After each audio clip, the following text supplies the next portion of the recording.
Hello everyone. तो अब second year physics के chapter number 18 dawn of the modern physics के कंसेप्चुअल शॉर्ट क्वेश्चंस को हम डिस्कस करते हैं जी।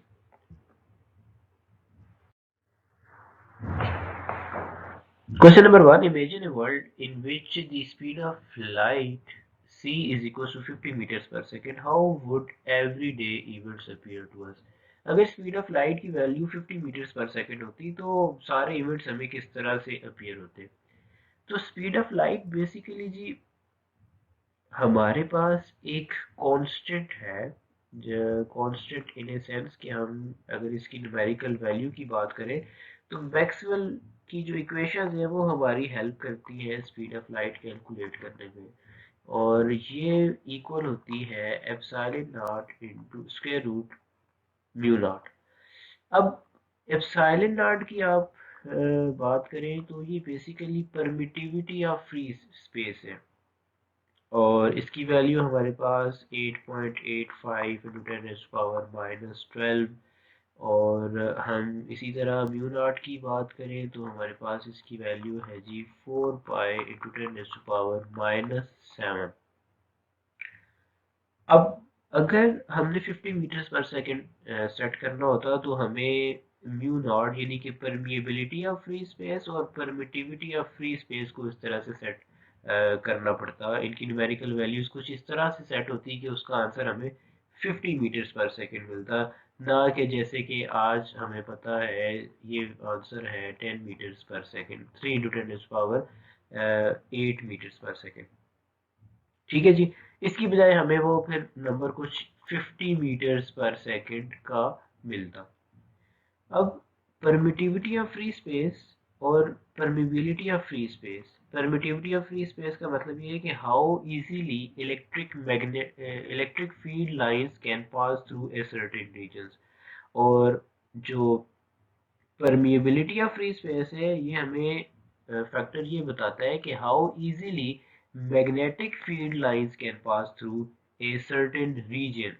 ठीक है जी। तो जो स्पीड ऑफ लाइट है ना वो कोई भी नंबर उसका सेट हो जाए, हमारे पास ये जो दो कांस्टेंट्स है ना, म्यू नॉट और एप्सिलॉन नॉट, असल डिसीजन इन्होंने करना है कि सारे इवेंट्स किस तरह से हमें अपीयर होंगे। अगर हम उस लाइट को 50 मीटर्स पर सेकंड, सॉरी उस न्यूमेरिकल वैल्यू को 50 मीटर पर सेकंड पे ले भी आए ना, तो हमारे लिए फिर ये मैक्सिमम पॉसिबल स्पीड हो जाएगी कि जिसको कोई भी मैटर ऑब्जेक्ट अचीव नहीं कर सकेगा। तो इसके करीब करीब जितनी भी स्पीड्स होंगी हमारे लिए वो फिर रिलेटिविस्टिक इफेक्ट्स में आ जाएंगी, और ये सारा उसी तरह का सिनेरियो बन जाएगा जिस तरह के अभी हम रिलेटिविटी मॉडर्न फिजिक्स में length contraction time dilation means कि जो जो ऑब्जेक्ट इतनी स्पीड अचीव करेगा या इसको अप्रोच करेगा वो ये सारे फिनोमेना शो करेगा। तो बेसिकली मैंने स्टार्ट में ये सारी चीज़ें इसलिए बताई हैं क्योंकि स्पीड ऑफ लाइट एक कांस्टेंट है और उसकी डिपेंडेंस परमिटिविटी और परमिएबिलिटी ऑफ फ्री स्पेस के ऊपर है। उसकी डिपेंडेंस किसी मैटर ऑब्जेक्ट या इस तरह की चीज़ों के ऊपर नहीं है।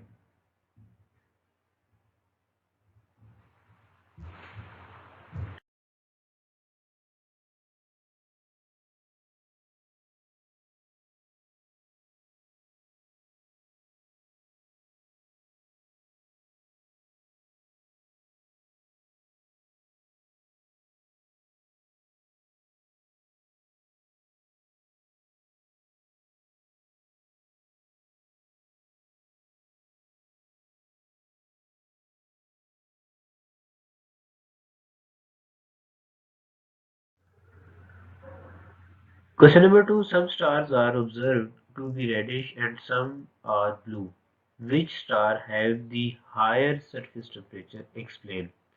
तो जो ब्लू कलर की लाइट होती है इलेक्ट्रोमैग्नेटिक स्पेक्ट्रम, विजिबल स्पेक्ट्रम की अगर बात करें तो वो वैसे भी रेड से हायर इन रैंक होती है। अगर वो आपको याद हो तो हम जो स्पेक्ट्रम है violet, indigo, blue, green, yellow, orange और रेड, तो देखें टॉप से ब्लू थर्ड नंबर पे और yellow seventh number, sorry red जो है वो 7 नंबर पे। तो इस तरह भी इनकी एनर्जी, जो ब्लू कलर का स्टार होगा उसकी एनर्जी ज़्यादा होगी। अगर एनर्जी ज़्यादा है तो फार श्योर है उसका टेम्परेचर भी ज़्यादा होगा और उसके कॉरेस्पॉन्डिंग वेवलेंथ कम होगी। तो हमारे पास जो वीन्स डिस्प्लेसमेंट लॉ है, अगर हम उसको फॉलो करें तो जो वेवलेंथ और टेम्परेचर का प्रोडक्ट है वो कांस्टेंट के बराबर होता है। ये जो कांस्टेंट है हमारे पास, इसकी वैल्यू हमने कैलकुलेट की हुई है जी, और इसको यूजुअली बी से डिनोट किया जाता है और इसकी वैल्यू 2898 माइक्रोमीटर केल्विन के बराबर होती है। ठीक है जी। तो हम इसको फॉलो करें रेड लाइट के लिए और ब्लू लाइट के लिए, और इनकी वेवलेंथ, जो रेड लाइट की कॉरेस्पॉन्डिंग वेवलेंथ होती है वो यूजुअली 700 नैनोमीटर, और जो ब्लू लाइट की कॉरेस्पॉन्डिंग वेवलेंथ होती है वो 400 नैनोमीटर के राउंड अबाउट ली जाती है। तो आप अगर ये वैल्यूज़ और ये कांस्टेंट पुट करके टेम्परेचर की वैल्यू फाइंड करें तो हमें जो रेड कलर के लिए टेम्परेचर मिलेगा वो होगा 4140 केल्विन, और हमें जो टेम्परेचर मिलेगा ब्लू कलर के स्टार के लिए वो होगा 6100 केल्विन। तो दोनों में क्लियर डिफरेंस है। तो ये डिफरेंस इसलिए है कि हमारे पास एक तो इलेक्ट्रोमैग्नेटिक स्पेक्ट्रम में ये जो कलर्स हैं ये अपनी अपनी एनर्जी और फ्रीक्वेंसी के एतबार से डिफरेंट है। जो ब्लू कलर है उसकी एनर्जी और फ्रीक्वेंसी ज़्यादा है as compare to the red colour.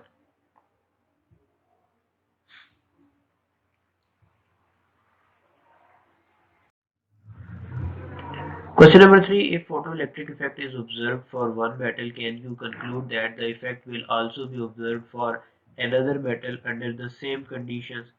अगर photoelectric effect means कि हम suitable amount of energy in the form of photon किसी भी मेटल के ऊपर फॉल करवाते हैं तो वहां से इलेक्ट्रॉन्स इजेक्ट होते हैं।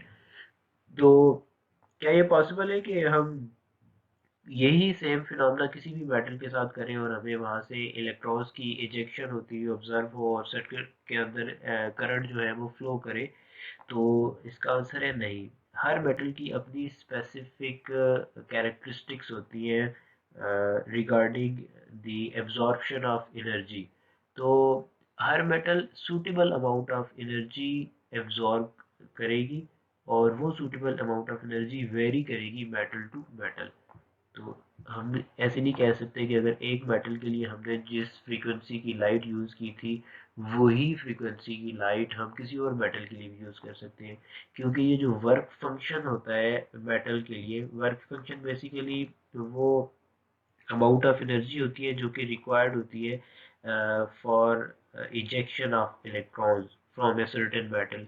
तो ये जो वर्क फंक्शन होता है ये मेटल्स टू मेटल वेरी करता है। ठीक है जी।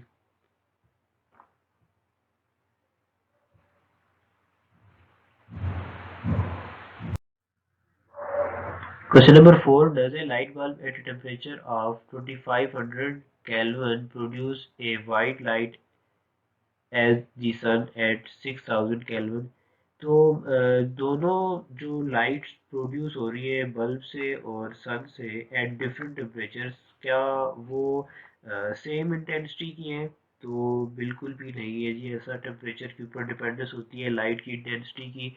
जितना हाई टेम्परेचर होगा, अगर हम स्टीफन बोल्ट्जमैन लॉ को फॉलो करें, उतनी ही ज़्यादा हाई इंटेंसिटी, और हम और इसको प्रिसाइजली बताएं तो उतना ज़्यादा ब्राइट लाइट होगी। तो जो हमारे पास सन से लाइट आएगी वो ज़्यादा ब्राइट और मोर इंटेंस होगी as compare to the tungsten filament bulb, या जो भी हमारे पास ऑर्डिनरी बल्ब होगा, जो कि क्वेश्चन की डिमांड के मुताबिक अगर 2500 केल्विन के ऊपर भी है, अगर उसका टेम्परेचर इतना भी एक्सीड कर गया है तब भी उसकी लाइट का जो कंपैरिजन है वो सनलाइट से नहीं किया जा सकता। Question number 5: A beam of red light and a beam of blue light have exactly the same energy. Which light contains the greater number of photons? अगर रेड लाइट और ब्लू लाइट की हमारे पास energy same हो तो सबसे ज़्यादा photons किसके पास होंगे। तो हम यहाँ पर रिलेशन फॉलो करेंगे जो हमें E is equals to H F या E is equals to H C by lambda हमने पढ़ा हुआ है। इसमें ये एनर्जी जो होती है ये सिर्फ एक फोटोन की होती है। हमें अगर n नंबर ऑफ फोटॉन्स की बात करनी है तो हम इसी रिलेशन में n को इंट्रोड्यूस करवा देंगे। अब हमें पता है कि एनर्जी सेम है तो आप वेवलेंथ और नंबर ऑफ फोटॉन्स का कंपैरिजन देख लें, क्योंकि ब्लू लाइट और रेड लाइट की वेवलेंथ आपस में डिफर करेगी अगर इनकी एनर्जी सेम है तब भी।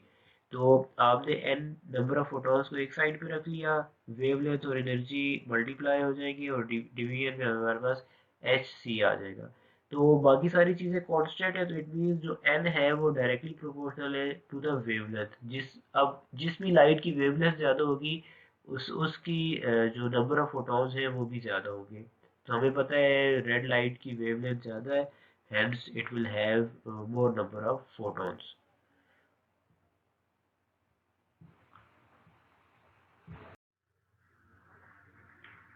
Question number 6, why must the rest mass of a photon be zero? तो फोटोन का रेस्ट मास क्यों ज़रूरी है कि हम इसको ज़ीरो कंसिडर करें। तो इसके आंसर के लिए हम पहले जो रिलेटिविस्टिक रिलेशंस हमने मैथ्स के लिए पढ़ा है ज़रा उसको देखते हैं। Which is m is equals to m not over square root 1 minus V square over C square. तो अगर कोई भी ऑब्जेक्ट स्पीड ऑफ लाइट के साथ मूव कर रहा है तो डिनोमिनेटर में वी स्क्वायर की जगह सी स्क्वायर आ जाएगा और हमारे पास जो फाइनल रिलेशन बचेगा उसमें डिनोमिनेटर में जीरो आ जाएगा बिकॉज 1 - 1 जीरो, और जो मैथ है वो इनफिनाइट हो जाएगा।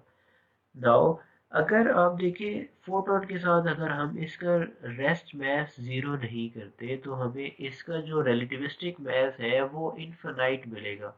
फोटोन बेसिकली एक पैकेट ऑफ एनर्जी है जिसको हम स्पीड ऑफ लाइट के साथ मूव करवा रहे हैं, और हम कहते हैं कोई भी मैटर ऑब्जेक्ट अगर स्पीड ऑफ लाइट को अप्रोच करेगा तो उसका मैथ इनफिनाइट हो जाएगा। ये पॉसिबल नहीं है किसी भी मैटर ऑब्जेक्ट के लिए। तो ये मैथमेटिकल कंट्रोवर्सी से दूर होने के लिए हम उसका रेस्ट मैथ ही जीरो ले लेते हैं। हम कहते हैं कि हम फोटोन को रेस्ट पे ऑब्जर्व ही नहीं कर सकते।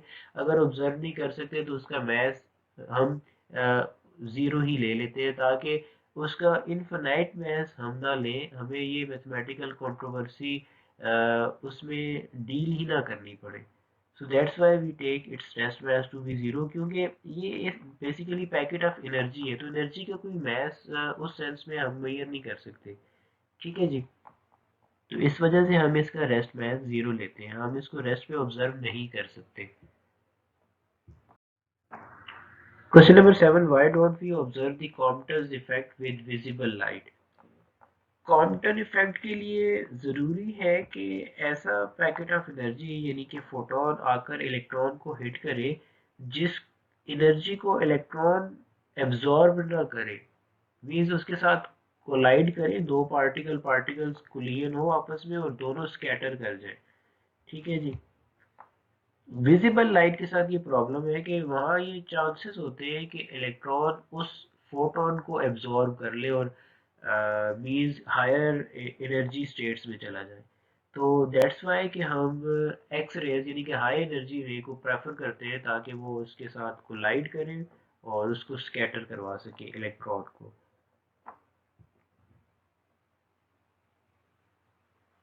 So Compton effect basically occurs with high frequency and high frequency photon like X-rays photon. X-rays photon can transfer a part of energy to electron and scatters. तो ये X-rays जो होती है ये इलेक्ट्रॉन एब्जॉर्ब नहीं करते, विजिबल लाइट एब्जॉर्ब हो सकती है। Question number 8, if an electron and proton have the same de Broglie wavelength, which particle has greater speed? Electron और प्रोटॉन की वेवलेंथ अगर सेम है तो किस पार्टिकल की स्पीड ज़्यादा होगी। तो ये हम रिलेशन अगर इसका फॉलो करें, हमारे पास जो डी ब्रॉय का रिलेशन है उसमें हम देखें तो वेवलेंथ हमने कांस्टेंट रख ली है।